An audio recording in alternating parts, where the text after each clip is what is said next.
안녕하세요. 저는 50대 여성이자 풍요로운 삶을 사는 사람입니다. 과거를 돌이켜보면 어린 적에 부족하고 미성숙했던 것 같은 생각이 많이 드는군요. 지금은 이전보다 현명하게 살고 있는 것 같아요. 최근에는 조금 더 평온한 삶을 살며 마음이 여유로워졌고 나의 이야기를 쓰고 싶어졌습니다. 그래서 제 부족한 이야기를 모두에게 적어볼게요. 5자매 중 맏언니로 태어나 일찍 학교를 그만둔 후 동생들을 돌보며 살아왔습니다. 국민학교 시절 아버지가 사고로 세상을 떠나셨고 어머니는 파출부로 5자매를 굶주리지 않게 키워주셨어요. 중학교 2학년에 오를 때 어머니가 조심스럽게 다가와서 이렇게 말씀하셨습니다. 승희야, 너는 과연 학교를 더 다니면 안 될까? 너희 5을 혼자 키우는 것이 너무 어렵다고. 아, 그러니까 나도 그만두고 싶었어. 공부에 흥미가 없고 학교를 가는 것조차 싫어서 그만두고 싶었어. 정말이야? 그것이 최선이라고 생각하니 다행이야? 그렇다면 동생들을 위해 일해도 좋을 것 같아. 어머니랑 같이 일하자. 고마워. 정말 고마워. 미안해. 승희야, 어머니가 이것으로만 해서 미안해. 어머니가 있기에 나도 살 수 있고 동생들도 있어. 내 동생들이 세상에서 가장 소중한 거니까 자존심 상하게 하지 마. 말은 그랬지만 마음속으로는 서운했습니다. 어린 시절 꿈도 많았지만 그 모든 것을 포기하고 동생들을 키우고 가게를 이끌어야 했기 때문이죠. 미래가 어둡게 느껴졌습니다. 그럼에도 불구하고 학교를 그만두고 아이였을 때 시작한 작업을 멈추고 싶지만 아이들을 노동 종사자로 쓰는 것은 옳지 않다는 사실에 대해 생각했습니다. 그러자 그 마을 사람 중 한 명이 나에 대해 궁금해하면 사장님의 딸이라고 속이라며 가르쳐 주었습니다. 다행히 아무도 나를 알아보지 않아서 마음이 편해졌습니다. 18세가 되어서 반찬가게 일을 그만둔 후 공장에서 일하기 시작했습니다. 반찬가게 일은 임금이 적었기 때문에 걱정 없이 일자리를 옮겼습니다. 그리고 야간 근무를 선택하여 더 많은 돈을 벌고 낮에는 동생들을 보살피는 게 좋았습니다. 30세가 되어서 엄마가 돌아가셔서 걱정이 들었습니다. 나의 미래가 어떻게 될지 두렵게 느껴졌습니다. 동생들은 다 대학을 졸업하고 좋은 직장에 취직하여 독립했습니다. 내가 동생들을 도와 키웠기 때문에 돈은 모두 모아두지 못하고 살았습니다. 30살이 되었을 때 동생들이 모두 서울에 자리를 잡았다는 소식을 듣고 서울로 떠났습니다. 내가 혼자 살아도 도와줄 수 있는 모든 것을 동생들에게 제공하고 싶었기 때문입니다. 고시원방에서 살아가면서 끝까지 동생들을 지원할 것입니다. 공장 일자리를 구하러 다니다가 스스로 한 판단을 통해 입주 도우미로 일하게 되었습니다. 그들의 월급은 공장에서 일하는 것과 비슷했고 가정집에서의 생활이 더 이득이라고 느껴져서 곧바로 일을 시작했습니다. 면접을 보러 가는 도중 대저택으로 가게 되었는데 대저택에는 부부와 어린아이까지 3식구가 있었습니다. 이에 불구하고 가정부가 2명이나 필요 없었는데 그럼에도 불구하고 예에 바르게 만남을 했습니다. 어린 딸을 만나게 됐을 때 딸이 젊고 야무한 외모를 좋아하는 듯했습니다. 결과적으로 살림이나 육아 업무를 잘 수행할 수 있는 나로서는 딸과의 관계 또한 잘 이어질 것으로 보였습니다. 어떻게 이렇게 빠른 시간 안에 찾았어요? 이모가 많아서 알아요. 설아야, 내가 여기서 살아도 돼? 우리 함께 지내면서 맛있는 것도 먹고 놀고 싶어. 그럼 잡아봐요. 1분 안에 찾아봐요. 새로운 상황이었지만 9, 10. 이제 찾을게. 어디 숨었지? 찾아야 합격이야. 걱정 마. 오늘부로 내 집에 가정부가 돼서 숨소리로 느낌 오는데. 설아, 어디 있을까? 선바위. 아닌데, 찾았다. 너 잘 찾아내는구나. 영화 프로 함께 할게. 이모가 동화책 읽어주고 맛있는 간식 만들어줄게. 야후, 좋아. 엄마, 이 이모로 정했어. 나 안으로 들어와서 매일 동화책 읽어줘. 알았어. 부인, 고맙습니다. 부르며 대저택에서 나와 고시원으로 돌아가 짐을 빼고 반갑을 이틀치만 빼고 환불 받았습니다. 대저택 사장님 부부가 이사를 가거나 회사가 망하지 않고 제가 큰 잘못만 하지 않으면 질리지 않는다고 했으니 그곳은 아마 오랜 저의 직장이 될 것 같았습니다. 첫날은 짐을 풀고 선배 도우미한테 인수인계를 받았다. 하루 일과 할 일과 지켜야 할 점들을 숙제했어. 그리고서 밤 9시가 되자 설아가 제 방의 문을 살며시 열며 얼굴만 빼꼼 놨더군요.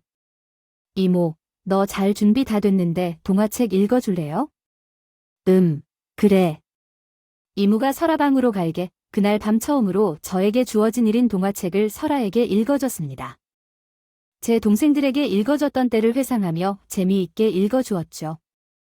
설아는 어느새 새근새근 잠이 들어서 제 방으로 돌아갔습니다. 이튿날 6시에 일어나 세수를 하고 주방으로 가서 김치찌개를 끓였어요. 그리고 후다닥 콩나물도 무치고 멸치도 볶았다. 계란 후라이까지 해서 냉장고에 있던 반찬들을 꺼내 아침상을 차렸어요. 사장님은 제가 차린 밥상이 맛있었는지 아침부터 두 그릇을 드시더라고요. 사모님도 제가 준비한 식사가 마음에 드셨는지 별 말씀을 하지 않으셨어요. 이후 매일 장을 봐서 새로운 반찬을 했으며 넓은 집 살림을 깨끗하게 잘 관리했습니다. 사모님은 여태껏 봐온 가정부들 다 깔끔하고 손끝이 무지하며 칭찬의 말씀을 해주셨습니다. 식구들이 모두 좋은 분들이라 일하는 게 즐거웠죠. 그런데 사장님 부부가 화를 내다. 많이 힘든 시간들이 있었는데 설아가 문제집을 잘 못 푸는 모습을 보았습니다. 그녀의 의지가 약해지고 있는 것이 보였습니다. 설아야, 오늘은 20문제를 풀려고 했는데 10문제만 푼걸? 거기에 반은 틀렸어. 서아야, 이렇게 공부하면 어떤 대학도 못 갈 거야? 문제 푸는 거 싫은 거야? 어려워서 그런 거냐? 어디서 그런 어려울까?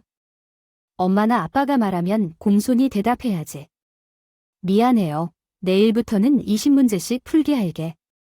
오늘 숙제 안 했으니까 마당에 나가서 나뭇잎 쓸어.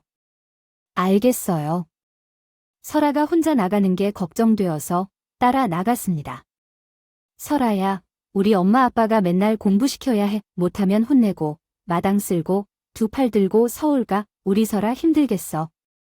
마당은 이모가 쓸 거니까 앉아 있을래? 이모야, 함께 해요. 그래. 좋아. 설아와 함께 마당 쓰는 걸 보던 사모님은 오남이술로 지내셨습니다. 그 집에서는 설아의 추억만이 내 가슴에 남았고 나머지는 일로만 남았습니다. 그리고 사장님은 서로에게 큰 존재가 되었다며 감사의 뜻과 함께 월급을 거의 2배나 올려주셨어요. 이렇게 돈을 벌면서 집을 마련하고 시집 가는 것도 괜찮을 것 같았습니다.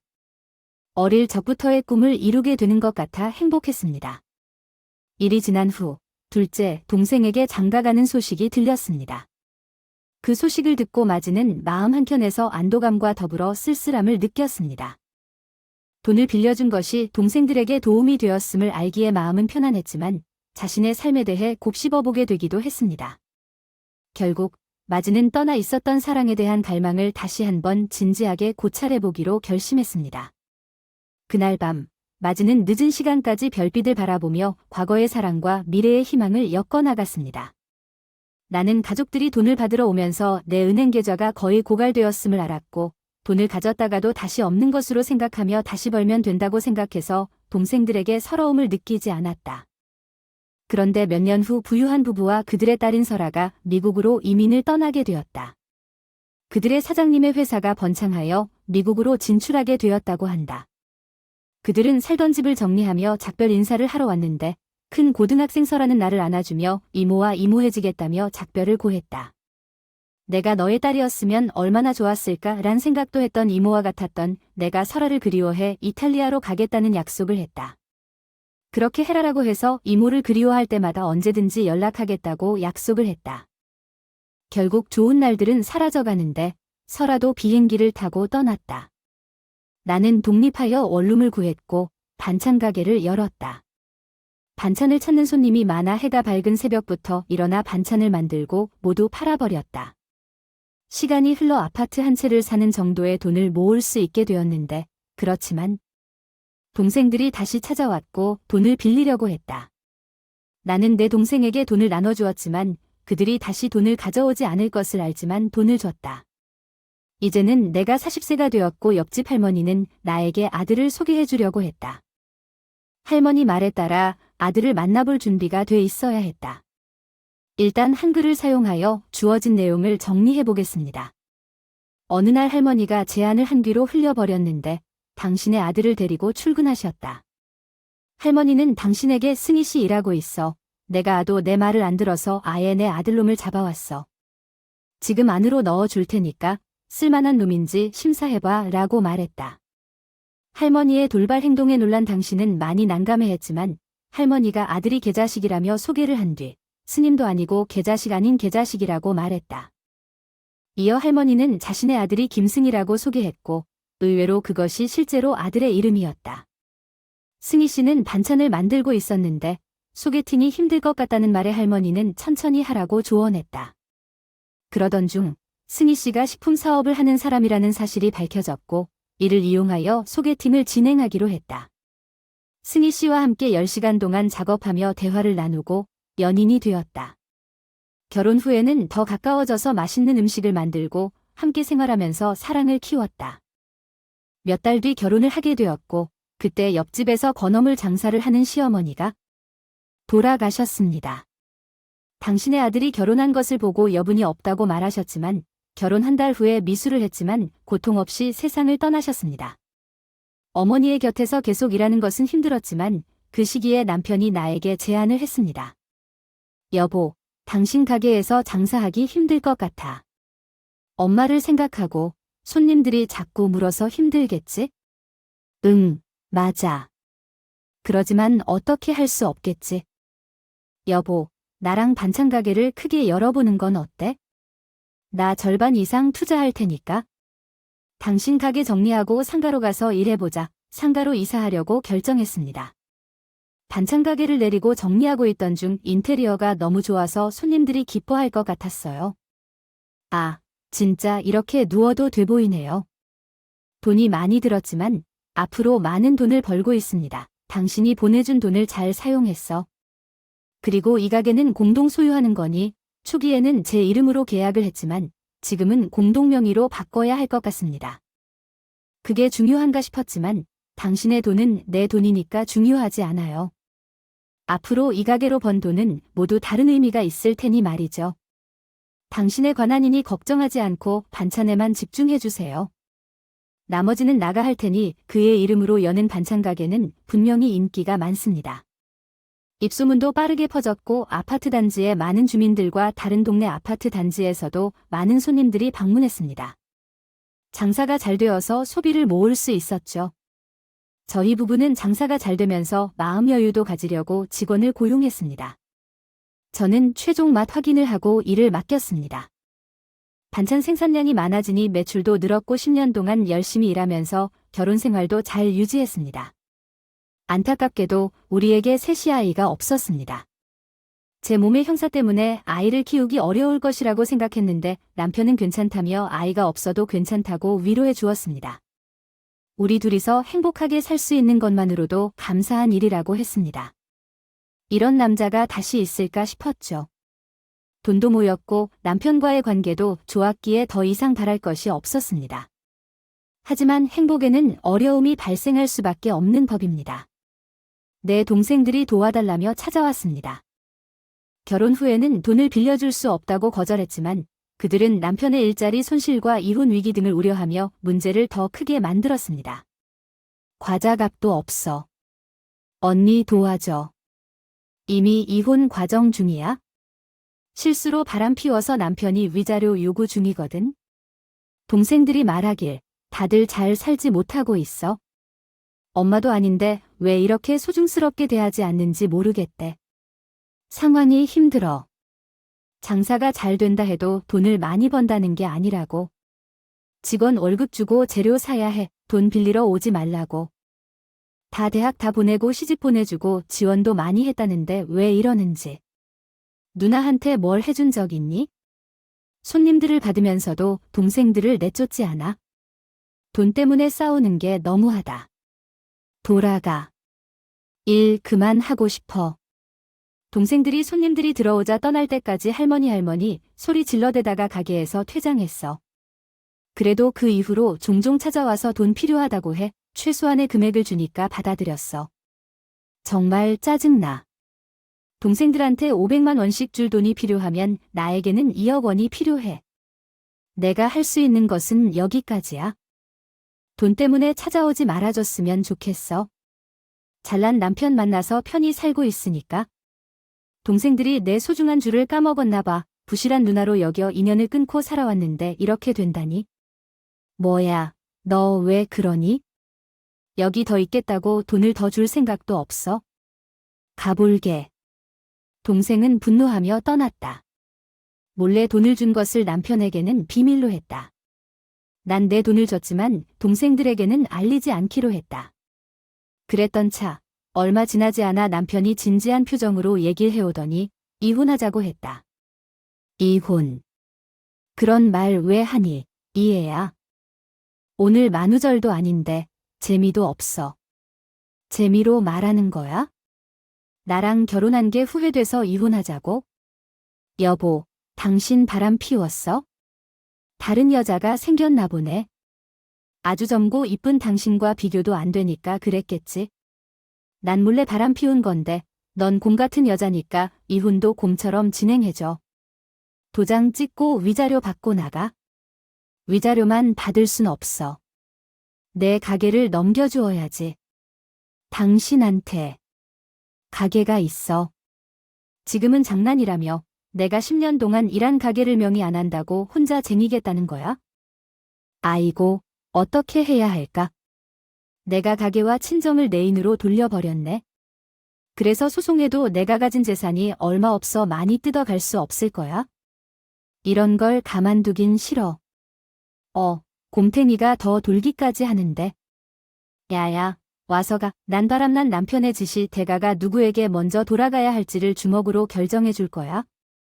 산전수전을 겪은 나는 그 정도는 감당할 수 있어. 집안에서 먼지가 되기까지 해줬다. 남편이 나를 공격하려고 했지만 힘과 기술이 훨씬 앞서 나는 그놈을 완전히 무찔렀어. 이빨 6개는 빠지고 광대뼈는 부러지고 갈비뼈까지 긁혔다. 또 무릎을 숙인 놈의 곳을 뒤꿈치로 내려 찍었어. 아이씨, 미친 놈 아니겠니? 거기서 뭐 해야 하기에? 내 몸을 찢어버리고 상간녀를 차차 두들겨 파버리고 내 가게를 돌려받고 끝내려 한다는 거야? 이미 내 재산의 대부분을 다 쓴 것 같아서 고소해볼게. 소용없다 해도 주둥이만 살아있네. 다시 밟아줄게. 그날 밤 남편은 초전으로 제 생명새를 잃어서 구급차로 옮겨졌고 나는 경찰서로 끌려갔다. 남편이 합의 이혼을 하면 업돈으로 좀 도와주겠다 하더군. 화가 나서 이러한 결과에 이르러서 선택권은 없었어. 결국 위자료 1,000만을 받고 집을 떠났다. 보증금으로 월세를 벌어 통장을 확인했을 때는 돈이 없었다. 동생들이 제 도움을 준다고 모두 소비했을 터니 그저 그랬을 뿐이다. 그리고 홀로 살기 시작하면서 몸 전체가 아프기 시작했어요. 생각해보니 내가 어디 아파도 내면서 참아내며 살아왔던 것이 떠올랐어요. 그래서 어느 순간에는 마음이 무너지는 듯한 고통이 밀려왔습니다. 고통 속에서 누워있었던 몇 달이 지나니 월세를 내지 못해 보증금이 소멸되고 생수 한 병을 살 돈조차 없었어요. 혹시 영원히 잠들어 버릴까 하는 생각이 들기도 했지만 억울해서 그렇게 포기하고 싶지는 않았습니다. 그래서 동생들에게 연락을 해서 제 상황을 말하고 용돈을 부탁했어요. 승철아, 너무 힘들어서 그런데 돈 좀 주라.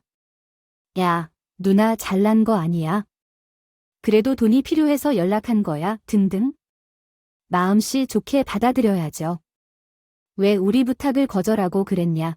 얼마나 도움이 필요해? 보증금이 1,000만 원이 부족해서 먼저 갚아야 하기 때문에 돈이 필요해. 알겠어. 난 너희 동생들과 함께 돈을 보태줄게.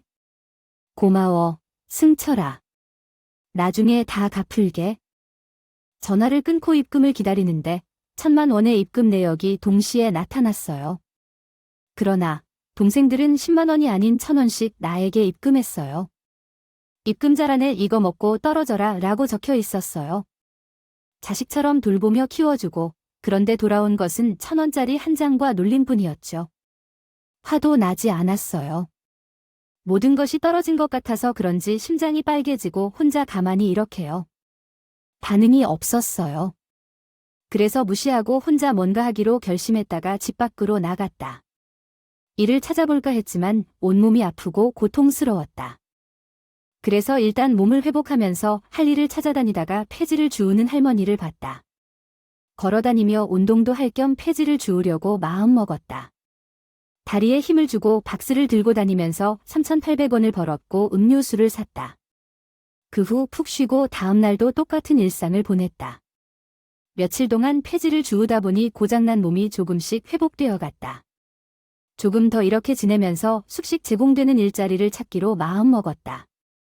어느 비 오는 날 박스를 들고 나왔는데 폐지가 없어 비를 맞고 돌아다녔다. 한참을 돌아다녀도 폐지가 보이지 않아 도착하려고 했지만 그 순간 비가 그쳐 하늘에 무지개가 떴다. 이를 보고 희망이 다시 찾아올 수 있다고 상상하며 발걸음을 다시 옮겼다. 그런데 골목길에서 벤츠가 멈추고 클락션을 울렸다. 왜 그러는지 이해가 안 되었지만 미안하다 손을 들며 지나가려 했다. 그러자 벤츠가 다시 클락션을 울리며 멈추고 있는 나를 보더니 벤츠 운전석에서 여자가 내렸을 때 그 여자는 내게 왜 저런 어이없다는 듯이 클락션을 울렸다. 그리고 그녀는 내게 해코지도 하려고 내렸다. 그녀는 뚜벅뚜벅 걸어와서 나에게 싸움 준비를 하겠다는 듯이 온몸에 힘을 주고 앉았다. 그녀에게 이모, 오랜만이에요. 누구세요? 라고 물었더니 그녀는 날 모르겠어요. 설아의 이모, 영혼의 단짝 설아라 그렇죠? 라고 대답했다. 그러자 그녀는 설아로 소개하며 나에게 집딸로 소개했다. 그러나 난 설아를 알아보지 못했다. 그때 그녀는 더욱 서운해했고 너무 미안해요. 나를 보러 왔으니까 라며 말했다. 나는 설아를 너무 그리워하고 보고 싶었던 것이었다. 우리는 무지개 아래에서 오랜 시간을 보냈고 결국 나는 제 원룸으로 그녀를 초대했다. 그 후 제 사정을 이야기하는 동안 1시간이 살짝 지나갔다. 이모, 동생들도 전 남편도 좀 심해. 고생하지 말고 이렇게 잘 살길 바랬어요. 너무 가슴이 아프네요. 라고 그녀가 말했다. 난 그녀에게 가능한 한 도와주겠다고 약속했다. 너희들한테 뭘 해줄 수 있나요? 라는 나의 질문에 대해 그녀는 어떻게 할지 말해달라고 요청했다. 나는 너에게 돌려받아야 할 것들을 돌려받게 해줄 거야. 설아가 내가 하지 못한 일을 대신 할 수 있도록 도와주겠다고 해서 나는 필요한 서류를 제공해 주었다. 설아는 대형 로펌의 변호인단을 조직하여 소송을 진행했다. 남편과 외도자가 결합하여 명예 이전을 한 날짜와 이혼 통보를 받은 날짜를 맞추어 고의적으로 위자료를 주지 않았음을 변호사들이 입증했고 나의 노력과 기여도를 고려하여 적절한 위자료를 받을 수 있었다. 많은 금액이 내 계좌로 들어오자 마치 혈관이 흐르다 막혔던 것이 풀리는 느낌이었다. 전 남편은 법원에서 크게 소란을 일으키며 나를 공격했다. 그것을 그냥 넘기지 않을 것이라 생각했지만 법정에서 바로 나를 욕하는 것은 예상치 못했다. 내 돈을 빼앗아서 배부르냐? 혼자 사느냐? 등의 말을 맞이했지만 그것은 단지 내가 빼앗긴 것을 돌려받은 것뿐이었다. 결국 욕설을 한 채 한 것은 나 자신의 어리석음이었다. 전 남편은 나를 공격하면서도 이것이 어떻게 내가 이뤄낼 수 있는 행동인지 의아해했다.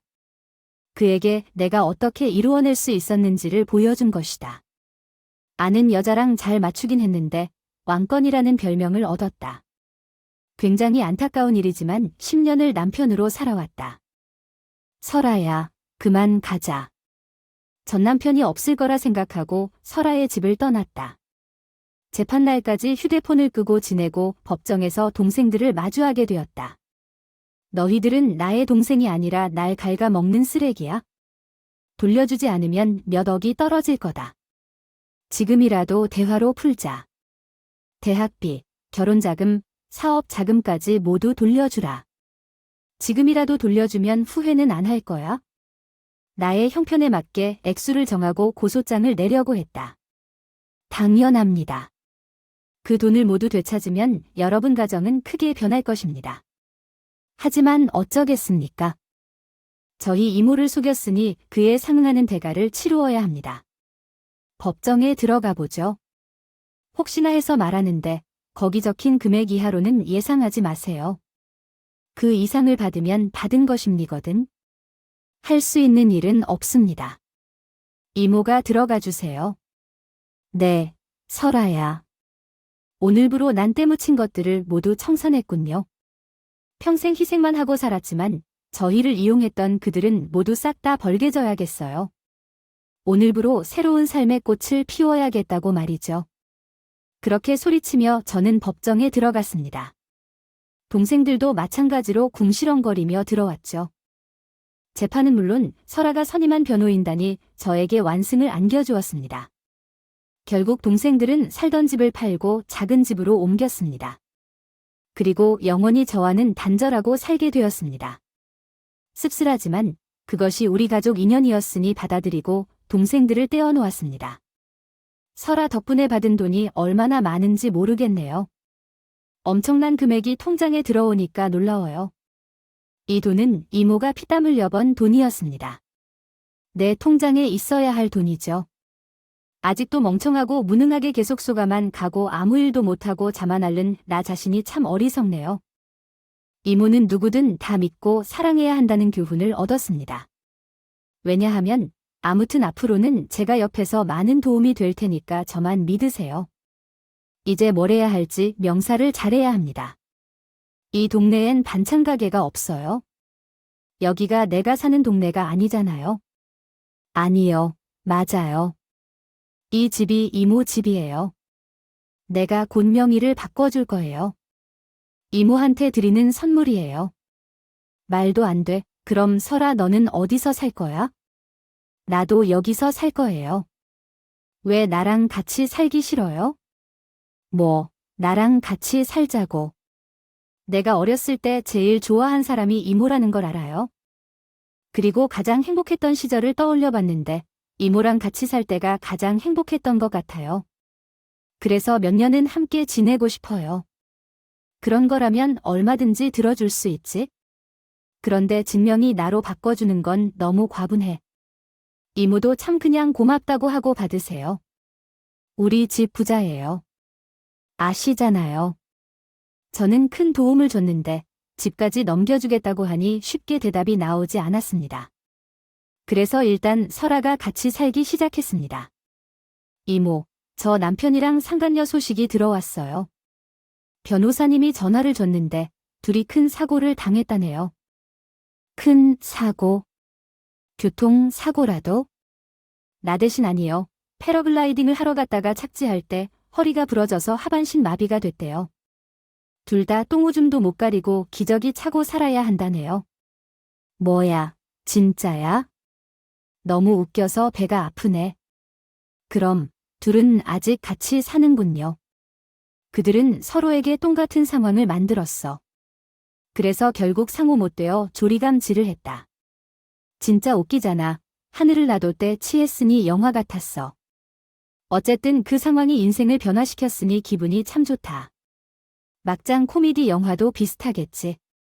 그런데 나 동생들이 연락 없어? 그럼 저들이 연락할 이유가 없어? 현재 상황이야말로 얼마나 어렵던데 날 원수로 생각할 텐데. 서하집 근처에 반찬 가게를 열었어. 다시 시작한 가게는 대박이었어. 가방끈이 짧고 멍청한 날씬하지만 반찬은 역시 잘해. 매일 성씨가 있을 만큼 많은 손님이 찾아왔어. 몇 달 동안 정신없이 지내고 있었는데 마감할 시간에 동생이 찾아왔어. 무사히 도와다 주려고 노력했지만 이제야 누나 돈 필요하지 않으? 이혼해서 집을 날려먹었으니. 당하는 건 당연히 하는 게 좋아요. 미혼모들에게 후회의 마음이란 하나도 들지 않아. 누나가 어떻게 다시 받아들일 거냐. 우리 누나랑 가족으로 계속 지내고 싶어. 얘들아, 누나가 말이야. 너희는 어리석게 살 거야. 어렸을 때 엄마가 학교를 접고 돈을 벌게 했던 때가 생각나는데 지금은 엄마를 미워해. 나도 같은 자식인데 왜 너희를 책임져야 했는지 몰라. 아무튼 난 너희를 잘 키웠고 까리하게 살게 만들어 주었어. 말을 듣지 않고 실패한 건 너희 탓이니까 너희가 스스로 책임져야 해. 더는 나를 찾아오지 마라. 그냥 안 보이게 하는 것이 최선이야. 영원히 안 보면 좋겠어. 누나 너무하는 거 아니야? 우리가 사과하러 왔는데 이렇게 대하는 게 이상하지 않냐? 너희들은 자존심이 더 중요한가? 그래, 그 자존심으로 각자 살아남아봐. 마음이 너무 아플 정도로 아무것도 못하는 이들아. 내 가게에서 나가 동생 넷이 한 번에 저주를 내리려 들었지만 포기했다. 김치 한 접시를 들고 동생들을 비상지르며 욕을 하다가 아직 난 호구로 보이는가? 너희들은 먹여 살겠다고 했는데 어디 눈침 불러 마음을 내리봐. 아무것도 못하는 민망한 것들아. 용기가 있다면 가보라고 하자 동생들은 얼굴에 김치 양념을 닦으며 조용히 사라졌다. 그렇게 분명히 동생들과 연을 끊었다. 그럼 저들이 연락할 이유가 없어? 현재 상황이야말로 얼마나 어렵던데 날 원수로 생각할 텐데. 서하집 근처에 반찬 가게를 열었어. 다시 시작한 가게는 대박이었어. 가방끈이 짧고 멍청한 날씬하지만 반찬은 역시 잘해. 매일 성씨가 있을 만큼 많은 손님이 찾아왔어. 몇 달 동안 정신없이 지내고 있었는데 마감할 시간에 동생이 찾아왔어. 무사히 도와다 주려고 노력했지만 이제야 누나 돈 필요하지 않으? 이혼해서 집을 날려먹었으니. 장사를 꾸미면서 저녁마다 서로가 집에서 내가 회포를 떨어뜨린다. 예전에 하던 술래잡기도 하면서 추억을 되새기면서 시간을 보냈다. 설아야, 우리 정말 재밌다. 그렇지? 맞아. 우리는 한 쌍이야. 그래 한데, 설아야 너는 집에 가야 돼. 이젠 애가 아닌데. 아유, 그래? 그럼 내가 40에 시집간 후에야 되겠네. 아니, 단지 시집가지 말고 능력을 뽐내면서 살아. 우리 엄마 아빠도 그렇게 해줬으면 좋겠다. 맨날 사랑하라고만 말하면서 믿음직한 사랑을 올려주는데 너와 내가 살아가는 세계가 참으로 다르다. 내 부모는 날 이용하려고만 했었는데 너무 민망해하지 마. 그렇다면 이 엄만 손해본 것이고 당신 세계의 상처와 아픔을 느끼는 것은 미운 상대가 아닌 자신이란다. 우리 소라가 커서 이런 생각을 할 때 저도 말한 것들이 있을까? 설아야. 당신이 날 구해줘서 정말 고마워. 내가 없었으면 난 이상한 얘기를 했을지도 몰라. 서로 이야기를 하면서 문을 쳤더니 벨이 울렸다. 문을 열어보니 휠체어를 탄 전 남편이 왔다. 내가 있는 곳을 어떻게 알고 온 건지 궁금하지만 그 이유가 더욱 의문스러웠다. 요양원 사랑으로 돌아가서 더 생명을 살리는 것이 맞지? 하지만 그 이유는 아직 모르겠다. 설아와 함께 문을 나가서 그 일을 처리하기로 한다. 우와, 재밌는 이야기네요. 아래는 한국어로 번역된 내용입니다. 너를 만나게 됐다. 여기에 왜 왔어? 허리가 아프다 해서 휠체어를 타고 왔나 봐. 맞아. 이런 식이야. 안녕. 요즘 어때? 잘 지내고 있어? 나도 그렇지. 너는 마치 꿀처럼 달콤해. 이렇게 할 수도 있겠지? 그래, 그럼 나한테 이렇게 하고 싶었으니까 이제 다시 시작하면 되겠다. 나는 너와 함께 살고 싶어서 찾아왔어. 우리 다시 시작해보자. 예전으로 돌아가자고. 너 그림자 봤냐? 어떻게 끝나버렸는데 이런 식으로 찾아와서 받아주길 원하는 거야? 나한테 너 똥기저귀 갈아 달라고 하는 거야? 생각만 해도 소름 돋아. 음악, 반송을 많이 했어. 앞으로 내 곁에서 빚을 상환할게. 나 같은 멍청하고 둔한 년 인간을 어떻게 해야 할까? 이걸로 김치를 갖다 줄까? 김치 냄새가 날까? 아니, 휠체어 사용자 뒤에서 건드리다가 끔찍한 일이 벌어질 것 같아서 그냥 귓속말해야겠다. 나를 다시 받아줄 생각이라니? 그래서 아무도 모를 만큼 내게 말하려는 거니? 그의 귓가에 입을 대서 속삭였다. 야, 잘 들어. 여기서 패버리고 싶은데 하반신을 부서진다고 생각하는 거야? 보는 눈이 없으면 내 얼굴도 모시겠다고 해. 그리고 고자야, 너대 뭔데 나한테 왜 그러게 사왔다고? 그리고 내 사람들한테 뭐가 일어났다는 소문 듣고 나는 쟤를 불렀어. 내가 들어오는데 어디 들어오게 될지 모르겠다. 평생 요양원에서 멘틀 같은 환경에서 혼자 살아라. 이쪽에서는 너를 받지 않아. 네가 그냥 씨 뿌리면 너의 가발도 떨어지게 해줄 것이다. 그리고 그놈을 끌고 와. 내 물건이 고장났는데 왜 샀냐고? 그리고 내 행동들이 들린 후에 난 저리를 태웠지. 네가 다 들어오고 나는 그냥 택시를 부를래? 손님이 떠나셨네요. 너무 갑작스럽게 끝나버린 것 같아요. 아쉽네요. 그럼 감자깡 아저씨, 요양원에서 마음 편히 살다가 오래오래 행복하게 사세요. 너무 급하게 되면 아쉬워하게 되겠죠. 그렇게 살면서 살아야죠. 파이팅. 그 칭찬하는 사람들은 농담하지 말고 네가 하늘에 대해 이해하고 있는 거야? 그 범인아, 택시가 왔으니 타고 가야지. 절대로 용서하지 않겠어. 김승희, 너도 벌을 받게 될 거니까 지켜봐. 그가 그렇게 자해를 당한 뒤 떠났습니다. 그런 다음 나는 어떤 벌을 받지 않았어요. 하늘에서 내려온 복만 받았죠. 반찬 가게가 너무 잘 돼서 2호점, 3호점을 오픈했어요. 동시에 설화 가문의 사업을 이어가면서 반찬 가게를 프랜차이즈화 시켰어요. 얼마나 더 행복한 길을 갈 수 있을지는 모르지만 이 현실이 깨지지 않길 바라요. 제 이야기는 여기까지입니다. 앞으로 좋은 일만 있기를 바라며 주신 좋은 말씀에 감사해요. 계속 들어주셔서 감사합니다. 안녕히 계세요. 음악, 소리